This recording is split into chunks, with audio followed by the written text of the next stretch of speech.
who's joined us for stories this morning. You know, I've heard them say, if you get up with the chickens, it means you're up early. So what are you doing here today? Oh, really? You heard we were having breakfast? Well, I'm not planning on serving breakfast. Our stories today are going to be all about breakfast. Is that all right? Would you like to stay and listen? I thought you might. So let's get on with our first book. This one is called Early One Morning. It's written by Mem Fox and illustrated by Christine Davenier, and it's published by Beach Lane Books. So let's take a look at the picture. I see a farmhouse with a mom on the front porch waving to a little boy. I see a chicken and a barn. And let's see what it's all about. Early one morning, a little boy went for a walk in search of a couple of things for his breakfast. He came to a gate,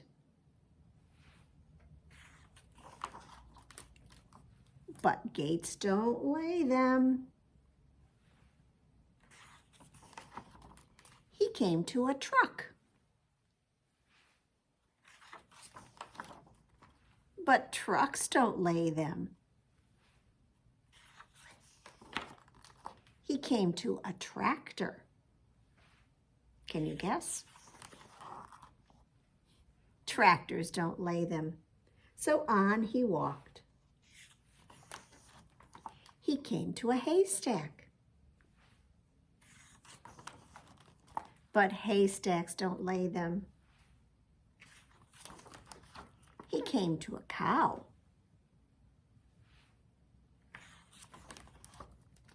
But cows don't lay them.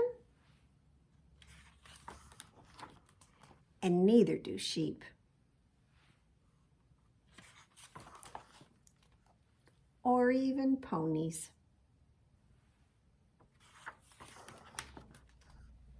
So who does lay them? You see, he walked from all the way along, past the haystack and the cow and the horse. Who does lay them? Can you guess? Well, you knew all along, right?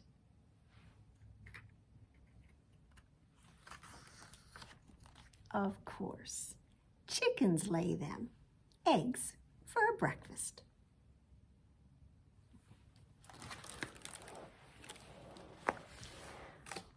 Well, let's do a new finger play that we haven't done here before.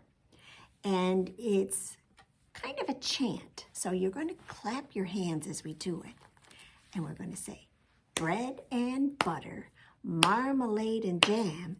Let's say breakfast as loud as we can. Can you say breakfast? Breakfast! Now listen this time. Bread and butter, marmalade and jam. Let's say breakfast as quiet as we can. Breakfast. Bread and butter, marmalade and jam. Let's say breakfast as fast as we can. Breakfast. What's the opposite of fast? Slow. So that's the next one. Bread and butter, marmalade and jam. Let's say breakfast as slow as we can. Breakfast. I have two more. Bread and butter, marmalade and jam. Let's say breakfast as high as we can. Breakfast! And what's the opposite of high? Low. Okay. Can you do your low voice for this one? Bread and butter, marmalade and jam. Let's say breakfast as low as we can. Breakfast. Our next story is called The Prince's Breakfast. It's written by Joanne Oppenheim and illustrated by Miriam Latimer. And this book is published by Barefoot Books. And there's the prince. Do you notice he's got his nose up in the air? I wonder what that means. In a faraway kingdom, a long time ago, When breakfast was served, the prince shouted, "No!"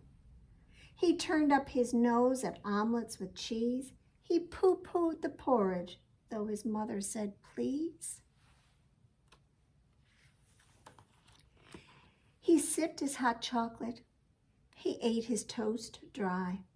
But to all other offerings he said, "No, not I." "Alas," said the queen to her husband the king, "how can he grow when he won't eat a thing?" The king stirred his tea, and then, after one sip, "I have it," he said. "We shall go on a trip." So the very next day, preparations were started, and in less than a week, the royal household departed.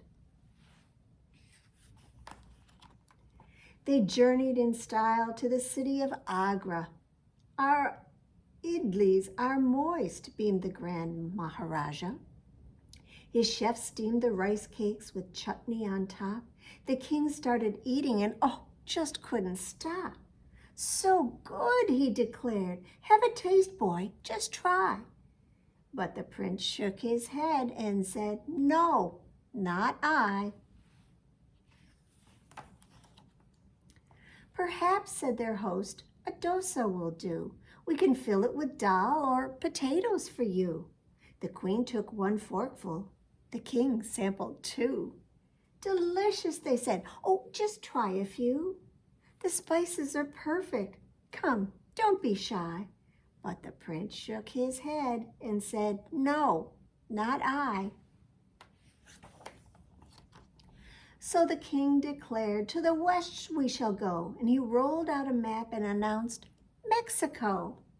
On the pier, people shouted, "Hello, buenos dias," and welcomed them warmly with trays of tortillas. Fried eggs, avocados, salsa, and cheese. "Por favor," said the king. "I'll have more, if you please." "Muy buen," said the queen. "Why don't you try?" But the prince shook his head and said, "No, not I." "What shall we do now?" the queen asked with a sigh. "My dears," said the king, "we shall go to Shanghai." So they stayed at the home of a rich mandarin. "My chefs," he declared, "can indulge every whim. We've prepared a fine breakfast we hope you'll enjoy. There is something for everyone, even your boy." "Does the prince care for congee? Here, try a pot with our very best pickles." The king ate a lot.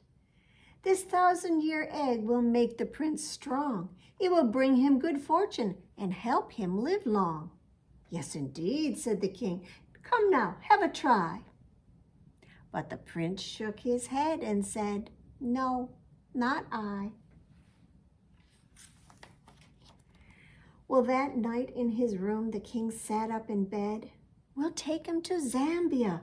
That's it," he said. "A safari will give him a huge appetite. Oh, fa la la la, I know I am right." Well, the prince loved adventures. He met his first giraffe. It licked the king's crown and made them all laugh. He woke up a lion that gave a loud roar, then closed its eyes tight and continued to snore. He met herds of zebra and wild wildebeest. "And now," said the king, "it's time for our feast." Well, their breakfast was served on beautiful leaves with freshly fried plantain and fruit from the trees.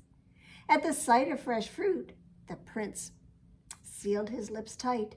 The king was dismayed. He said, "This is not right." "This plantain is perfect," the queen said. "Oh, do try." But the prince shook his head and said, "No, not I." The queen was distraught. "Let's go home," she sighed. "Our boy is still picky, whatever we try." And just as she said this, a bright-eyed old man said, "Perhaps I can help. I believe that I can." "What's this?" asked the prince. "It smells so delicious." "Oh dear," frowned the queen. "Are you sure it's nutritious?" "I think," said the man, "there's no cause for alarm. A dash of this ketchup will do him no harm. I can eat it with everything, from rhubarb to rice." "Mmm," said the prince. "It tastes really nice." He poured it on pancakes. He spread it on bread. The king was so happy he stood on his head. The queen gave a twirl and a trill of delight. Their banquet continued all day and all night. And from that morning on, whatever he ate, the prince added ketchup and cleaned up his plate.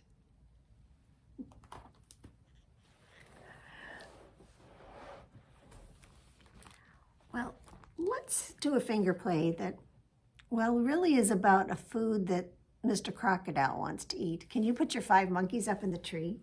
And I think I'm going to do.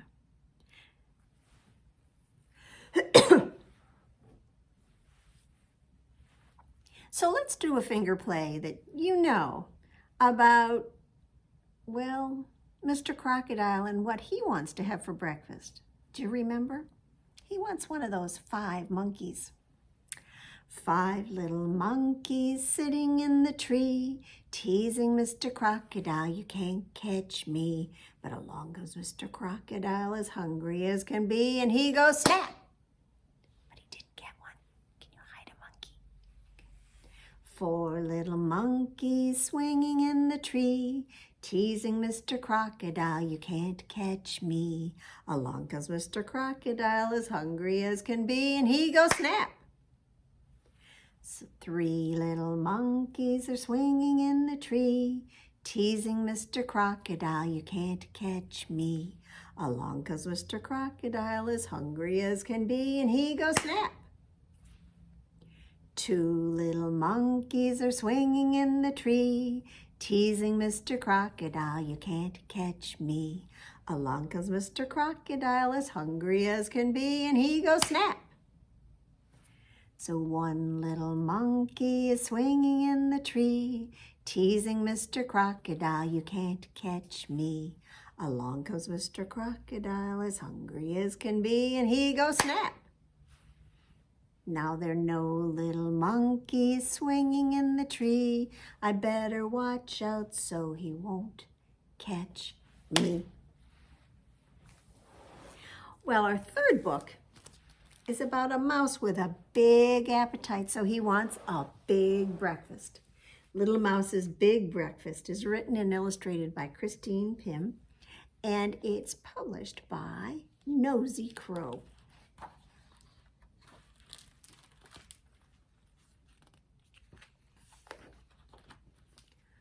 On a crisp, cold day, as the night crept in, a hungry little mouse discovered he had nothing to nibble for breakfast the next morning. He had searched every sunflower for seed and every bush for a berry, but all the food was gone. There was nothing to be found at home. Luckily, Little Mouse knew just where to go. So he scampered along the path and up the drain pipe until finally Little Mouse hopped through an open window. And there on the table was a bright blueberry. Well, Little Mouse loved a bright blueberry. A bright blueberry would be just perfect for Little Mouse's breakfast. Little Mouse was just about to go home when he spotted something else. A rosy red apple. Well, Little Mouse loved a rosy red apple. A rosy red apple would be delicious with a bright blueberry for a Little Mouse's breakfast. But then behind the rosy red apple, Little Mouse discovered some crunchy cookies. And behind the crunchy cookies he found a chunk of cheese, a plump pickle, a spicy sausage, and a sweet, sticky cupcake with a cherry on top. Now, Little Mouse wasn't sure if these things would be particularly delicious, but he decided to take them anyway. Little Mouse had everything balanced when he spotted something special. Something very tasty. Something he knew he would find just perfect for breakfast. A shiny, striped sunflower seed. Oh, what luck! Little Mouse loved a shiny, striped sunflower seed. Oh, a shiny, striped sunflower seed was his favorite. But just as he reached out to pick it up, crash! Little Mouse wasn't the only one looking for breakfast.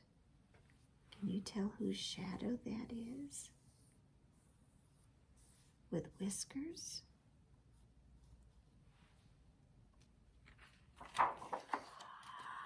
The big black cat loved Little Mouse. Oh, a Little Mouse was his favorite. A Little Mouse would be perfect, oh, just perfect for a big black cat's breakfast. Luckily, Little Mouse knew exactly what to do. He hopped out the window and scampered down the drain pipe until finally Little Mouse was home. And so, on a crisp, cold morning, Little Mouse had his first bite of breakfast. Oh, it was perfect. But it was small, and it was getting smaller. Little Mouse wasn't worried, though. He knew just where to go. Next door. Now take a look at what's next door. Look out, Little Mouse. You might find a surprise. Well, let's do a finger play about a mouse. Can you put your hand up like it's a great big tall grandfather clock? And down at your elbow, can you have a mouse? Hickory dickory dock, the mouse went up the clock. The clock struck one, and the mouse ran down. Hickory dickory dock. Well, sometimes you have to make breakfast for yourself. This book is called Hey Pancakes. It's written by Tamson, Weston with pictures by Stephen Gamble, and it's published by Silver Whistle, which is a division of Harcourt.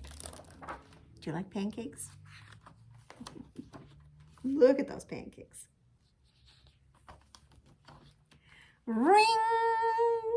Whack! Shh! Alarm clock. No shoe. Holy sweater. Where's that other sock? Why get up, for goodness sake? Wait. That smell. Could it be pancakes? Sift, stir, whir, whisk, drop it in the pan and listen to it hiss. Tss. A speck of this, a few of those, a flick of the wrist, and up it goes. A pancake flip, a pancake flop, pancake bottom over pancake top. A pancake here, a pancake there, 1 in the pan and 3 in the air. I'm Flapjack in the hot cake seat. Check out the stack that I'm going to eat. Holy cow, It's pancake art. Get ready, get set, 'cause here's the best part. Add some butter and syrup and surprise, shazam, it disappears right before your eyes. Bite it in the middle, it's a pancake hole. If you want to pass, you pay the pancake toll. Jelly in my ears, syrup on my toes. Hey, that's a blueberry stuck on my nose.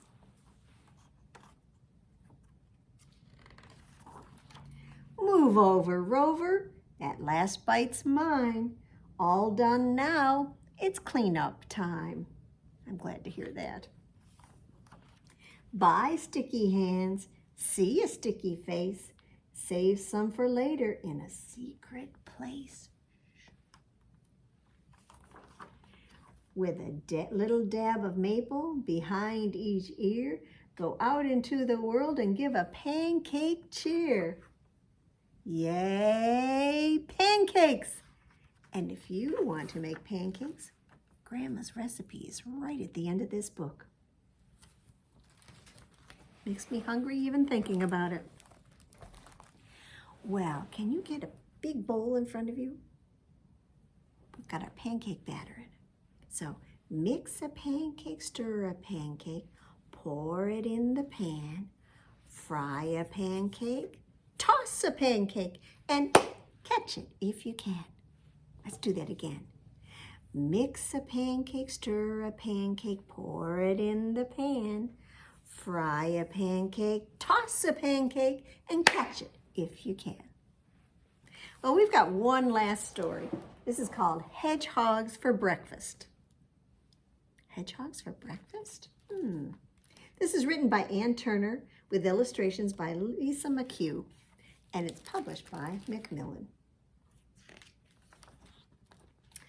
I'd like to have Mrs. Hedgehog for breakfast, Papa said.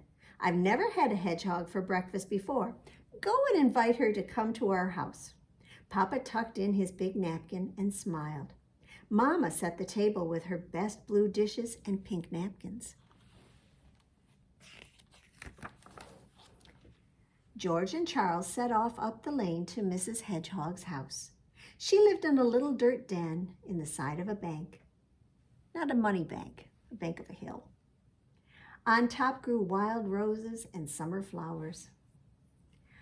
I don't know if I shall like hedgehogs for breakfast, said Charles.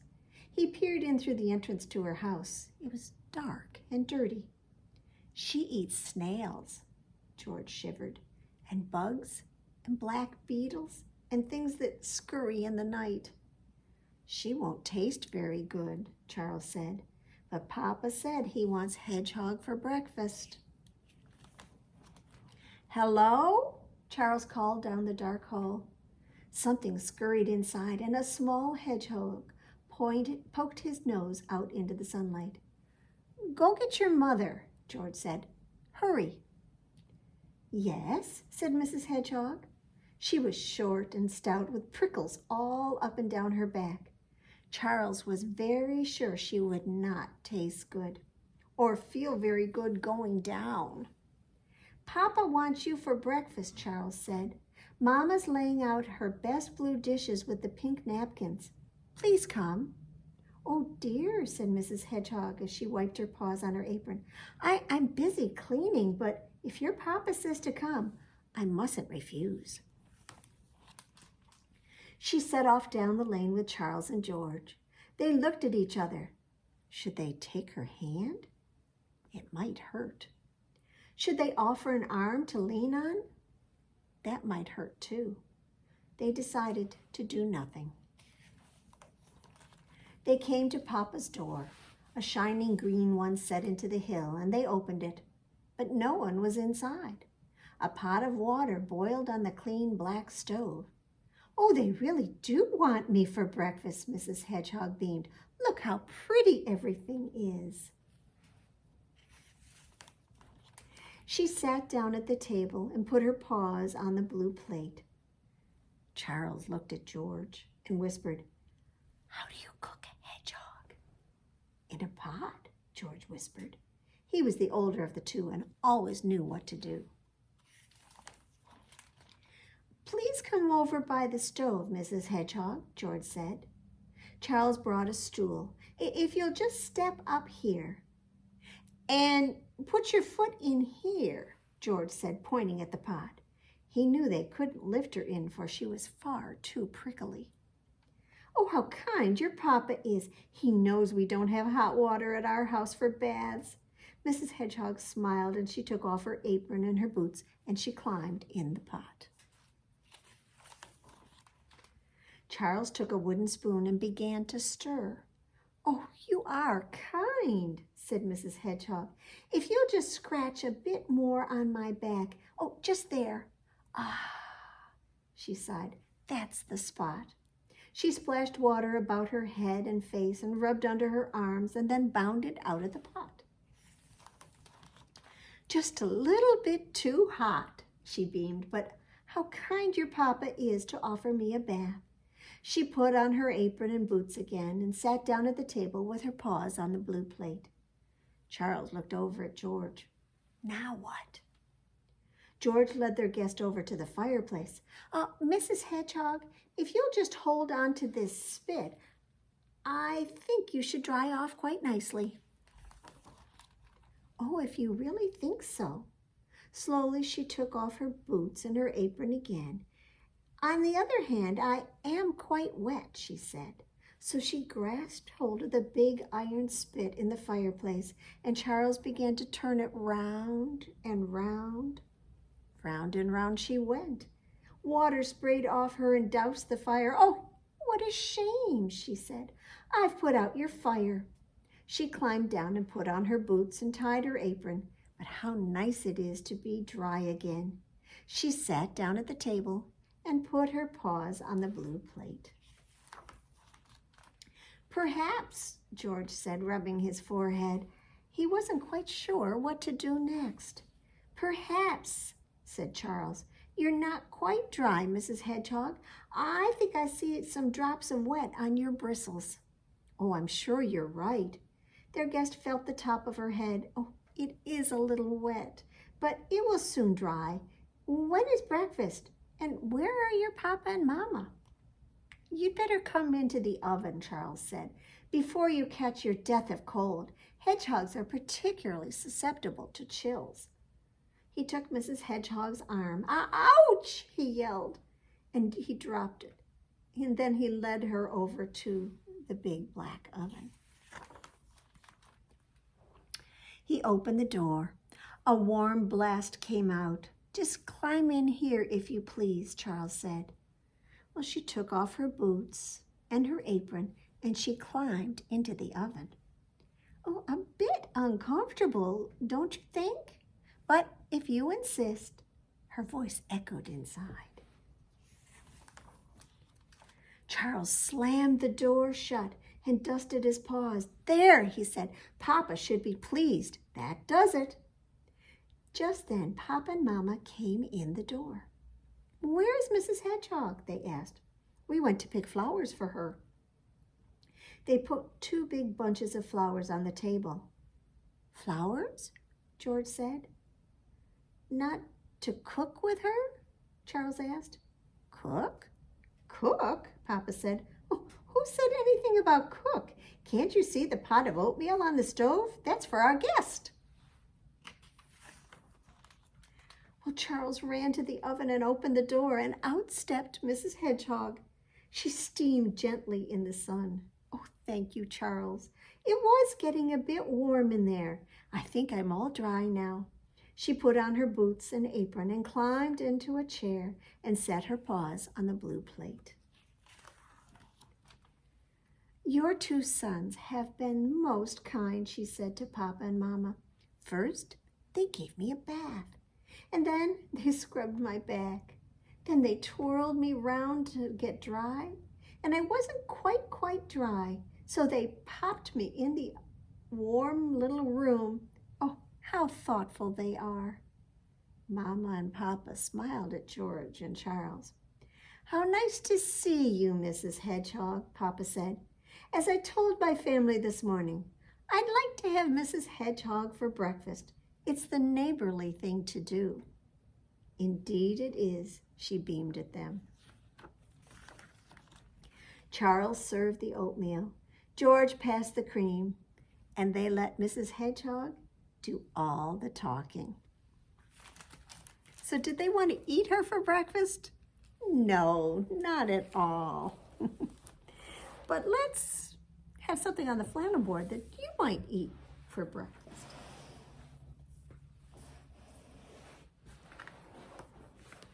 Now, we're going to have to do some cooking. So let's put up our pan. And I have some sausages. Maybe you can help me count. 1, 2, 3,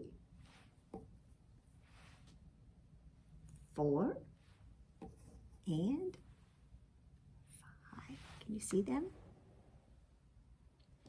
Well, I've got 5 little sausages cooking in the pan. The grease got hot and one went bam! Take it out. So now there are 4 little sausages cooking in the pan. The grease got hot and one went bam! Let's take another one out. 3 little sausages cooking in the pan. The grease got hot and one went bam! Take another one. 2 little sausages cooking in the pan. The grease got hot and one went bam! Down to 1. Let's move him to the middle of the pan so he'll get nice and cooked. 1 little sausage cooking in the pan. The grease got hot and the one went bam! How many are left? None. No little sausages cooking in the pan. The grease got hot and the pan went bam. So those are our breakfast stories today. I hope you enjoyed them. And if you're hungry, maybe Mom will give you a little snack, or Dad. But now it's time for us to go and, well, maybe we'll go get a snack. Does that sound good to you? I thought it might. We'll see you next time when it's, well, Storytime Online. Bye-bye.